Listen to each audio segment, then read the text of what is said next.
नमस्कार, स्वागत है बिहार समाचार में। चलिए देखते हैं बिहार की ताजा और बड़ी खबरों को।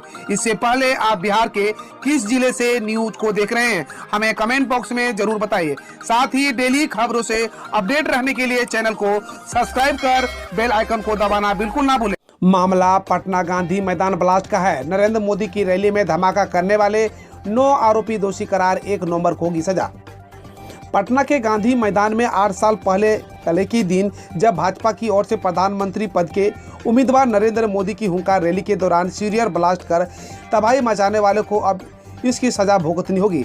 एनआईए कोर्ट की जज ने बुधवार को इस मामले में 9 आरोपियों को दोषी करार दिया है, जबकि 1 को बरी कर दिया गया। कोर्ट ने इस मामले में सजा सुनाने के लिए 1 नवंबर की तारीख मुकर्रर की है। इस फैसले पर सभी की नजरें टिकी थी। लालू को देखने के लिए बेकाबू हो गई भीड़। तारापुर के जनसभा में टूटी बैरिकेडिंग। पूरे 6 साल बाद बुधवार को बिहार के राजनीतिक मैदान में उतरे लालू यादव को देखने के लिए तारापुर में भीड़ बेकाबू हो गई। उनका हेलीकॉप्टर मैदान के ऊपर मंडराता नजर आया तो नीचे लोग हेलीपैड की ओर दौड़ने लगे। भीड़ के उत्साह में बैरिकेडिंग टूट गई। सुरक्षा में तैनात जवानों को भीड़ को नियंत्रित करने के लिए पूरे समय खासी मशक्कत करनी पड़ी। वाल्मीकि नगर में होगी कैबिनेट की बैठक। बड़े फैसले की तैयारी में नीतीश सरकार। बिहार के मुख्यमंत्री नीतीश कुमार अलग अलग जगहों पर कैबिनेट की बैठक करने के लिए जाने जाते हैं। कभी राजगीर में तो कभी बोर्ड पर तो कभी बेगूसराय में मंत्रिपरिषद की बैठक कर चुके हैं। अब एक बार फिर से राजधानी पटना से बाहर कैबिनेट की बैठक की तैयारी शुरू की गई है। मुख्यमंत्री नीतीश कुमार ने अधिकारियों को इस संबंध में तैयारी करने को कहा है। सीएम की हरी झंडी के बाद मुख्यमंत्री सचिवालय और जिला प्रशासन इसकी तैयारी में जुट गया है। एक अच्छी पहल, रेलवे 4 जोड़ी छठ स्पेशल ट्रेनों का करेगा परिचालन। वापस लौटने में नहीं होगी दिक्कत। लोक आस्था के महापर्व छठ के अवसर पर बिहार आने वाले यात्रियों का वापस लौटने के लिए भारतीय रेलवे ने अच्छी पहल की है। दरअसल छठ महापर्व के बाद यात्रियों की सुविधा देने के लिए पूर्व मध्य रेलवे द्वारा पटना, बरौनी और दरभंगा से दिल्ली, मुंबई और पुणे के बीच 4 जोड़ी छठ स्पेशल ट्रेनों का परिचालन किया जाएगा। बिहार पंचायत चुनाव में सीएम नीतीश की ड्रीम योजना का किया गया बंटाधार तो जनता ने दिखाया अपना पावर।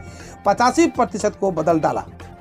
बिहार पंचायत चुनाव में अलग अलग जिलों से जो परिणाम आ रहे हैं उसके अनुसार इस बार जनता के बदलते मूड को साफ तौर पर देखा जा सकता है।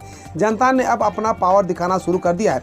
इस बार जनता ने सीएम नीतीश कुमार की ड्रीम योजना, जल नल और 7 निश्चय योजना के तहत काम नहीं करने वाले मुखिया को नकार दिया है। खासकर राजधानी पटना तो गजब का ट्रेंड सेट पर रही। दरअसल इस बार पटना की जनता ने 85% नए चेहरों को मौका दिया और चुनाव में विजयी बनाया। हड़ताल पर गए बिहार के जूनियर डॉक्टर। अस्पतालों में चरमराई स्वास्थ्य व्यवस्था।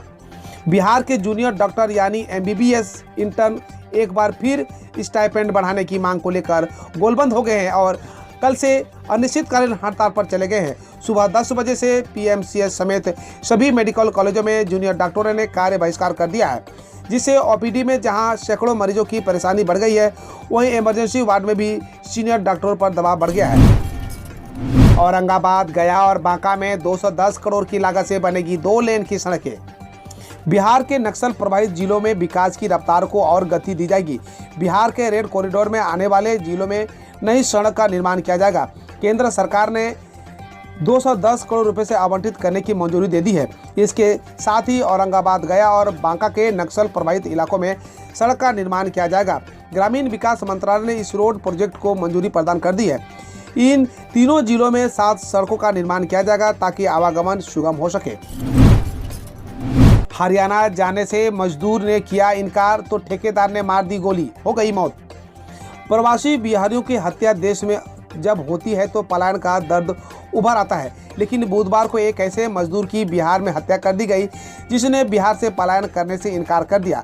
मामला शेखपुरा का है। जानकारी के अनुसार शेखपुरा में मजदूरी के लिए हरियाणा जाने से मना करने पर ठेकेदार ने एक मजदूर और उसके 2 पुत्रों को गोली मार दी।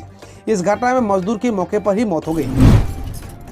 बिहार में दिसंबर तक खुलेंगे 21 नए सीएनजी स्टेशन। पटना समेत इन जिलों में तेजी से चल रहा है काम। अगले 2 माह में पटना के साथ मुजफ्फरपुर, भोजपुर, जहानाबाद, औरंगाबाद, वैशाली जैसे जिलों में नए सीएनजी स्टेशन खुलेंगे। अगले 2 माह में कुल 21 नए सीएनजी स्टेशन खोले जाएंगे। वर्तमान में पटना में 12, बेगूसराय में 2, जबकि रोहतास, गया और नालंदा में 1-1 सीएनजी स्टेशन है। दिसंबर तक सीएनजी स्टेशनों की संख्या 38 तक करने का लक्ष्य है। पटना में बाढ़, घोसवरी, बख्तियारपुर और पंडारक में नए सीएनजी स्टेशन खुलेंगे। 2 वर्षों के बाद हज यात्रा की अनुमति, नवंबर में शुरू होगी ऑनलाइन आवेदन की प्रक्रिया।